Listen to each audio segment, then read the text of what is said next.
During a time when Egypt was one of the richest and most powerful civilizations in the world, the pyramids, especially the Great Pyramids of Giza, are some of the most magnificent man made structures in history. Their massive scale reflects the unique role that the pharaoh or king played in ancient Egypt society. Though pyramids were built from the beginning of the Old Kingdom to the close of the Ptolemaic period in the 4th century AD, the peak of pyramid building began with the last third dynasty and continued until roughly the 6th. More than 4,000 years later, the Egyptian pyramids still retain much of their majesty, providing a glimpse into the country's rich and glorious past.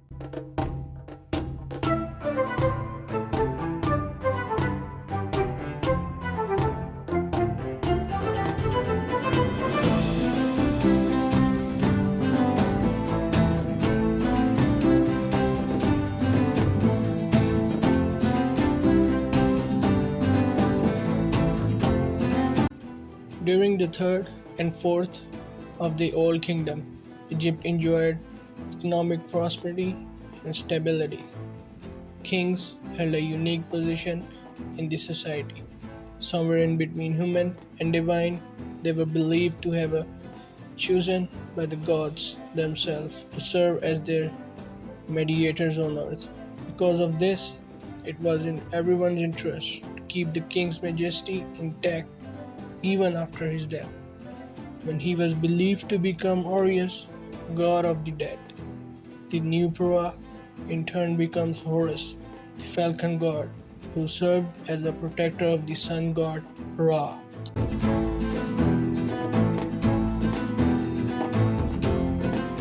Ancient Egyptians believed that when the king died, part of his spirit, known as Ka, remained with his body.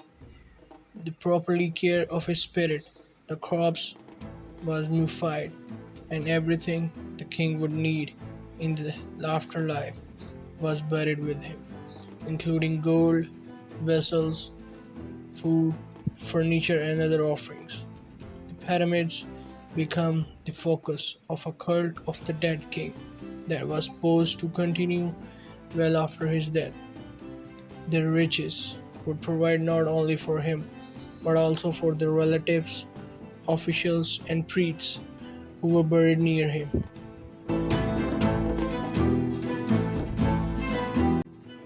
Now, the early pyramids. From the beginning of the era, royal tombs were carried into rocks and covered with flat roof rectangular structure known as mathabas, which were the oldest known pyramid in Egypt. Was built around 2630 BC at Saqqara for the third dynasty king, Djoser. Known as the Step Pyramid, it became as a traditional mataba but grew into something much more ambitious.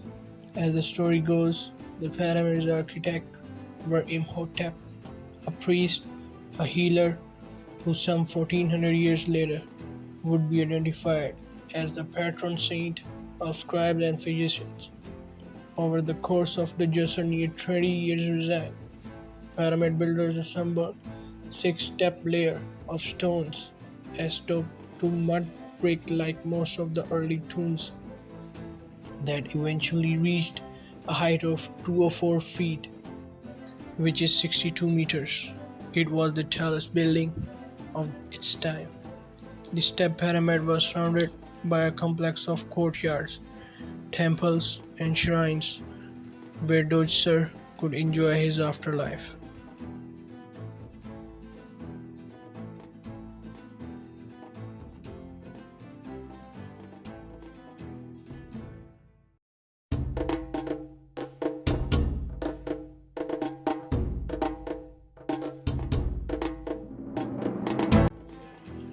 It is the largest of the three, the length of each side at the base averaging 230 meters and its original height being 147 meters. The middle pyramid was built for calligraphy the fourth of the eighth.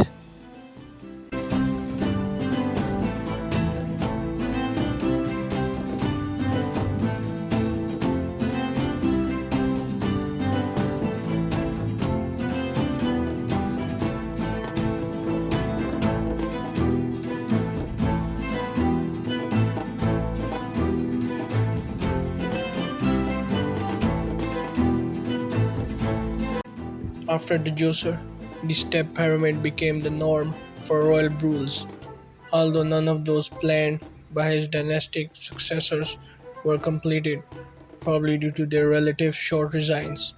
The earliest tomb structure as a true pyramid was the Red Pyramid at the Shuhar, one of the three burial structures built for the first king of the fourth dynasty.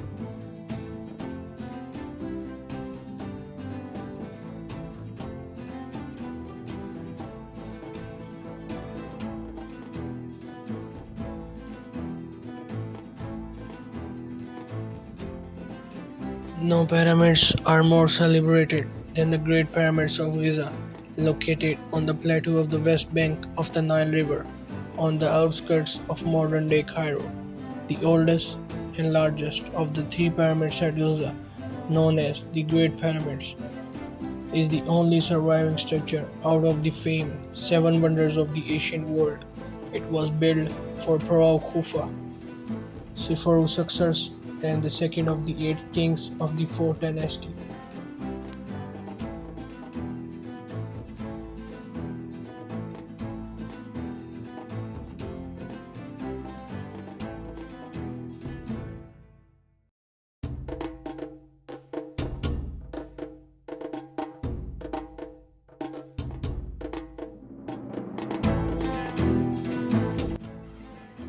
Though Khufu resigned for 23 years, relatively little is known of his design beyond the grandeur of his pyramid.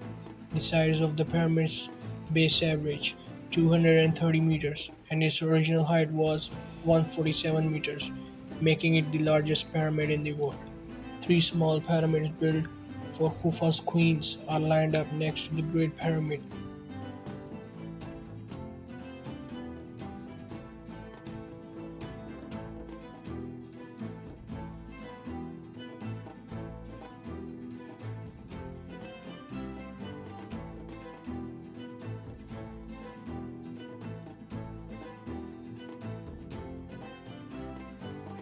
Like other pyramids, Khufu's is surrounded by the rows of mathabas, where relatives or officials of the king were buried to accompany and support him in the afterlife. The middle pyramid at Giza was built for Khufu's son, Pharaoh Kharafi. The pyramid of Kharafi is the second tallest pyramid at Giza and contains Pharaoh Khufu's tomb. A unique feature built inside Kharifi's pyramid complex was the Great Sphinx, a guardian statue carved in limestone with the head of a man and a body of a lion.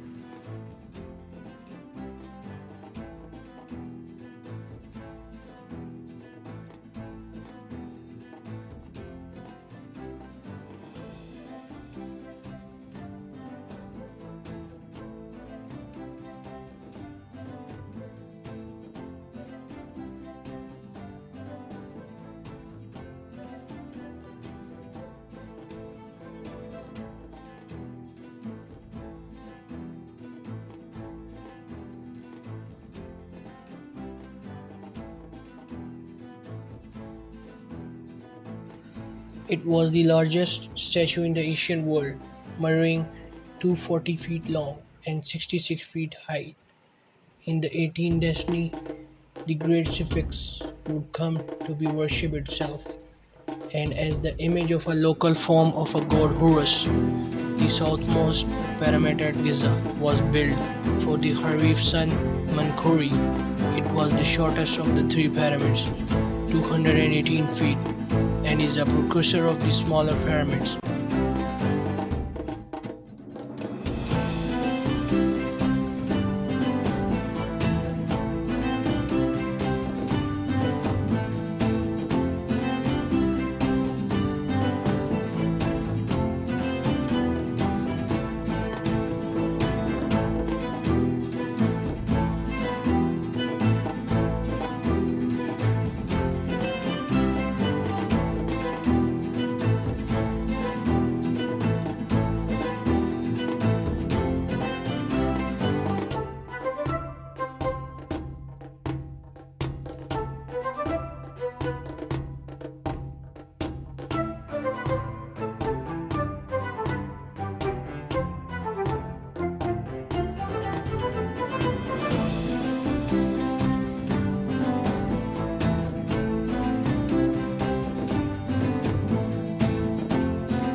Who built the pyramids?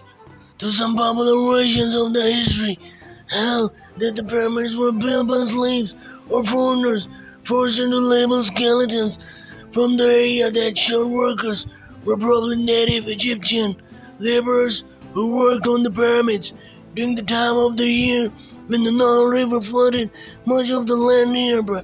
Approximately 2.3 million blocks of stone had to cut, transported, and assembled to build Khufu's Great Pyramid.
The end of the Pyramid era.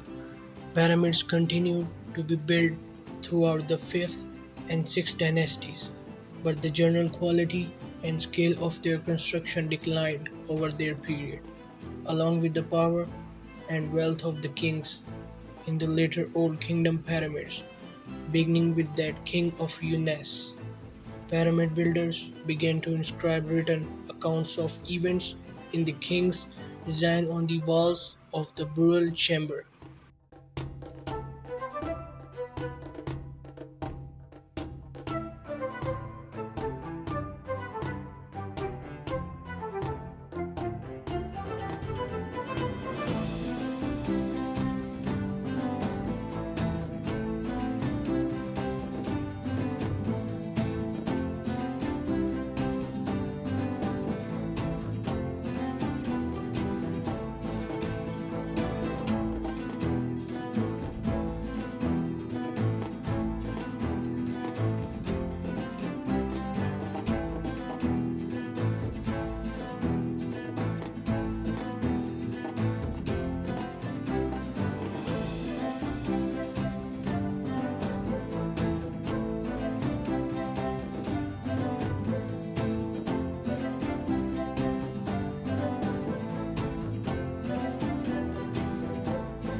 The last of the Great Pyramid builders were Pepe II, the second king of the Sixth Dynasty, who came to power as a young boy and ruled for 94 years.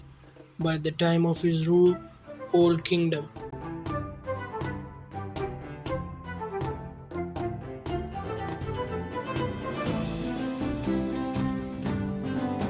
Pepe's death, the kingdom and strong central government virtually collapsed, and Egypt entered a phase known as the First Period. Later kings of the dynasty would return to pyramid building during the so-called Middle East phase. It was never on the same scale as the Great Pyramids.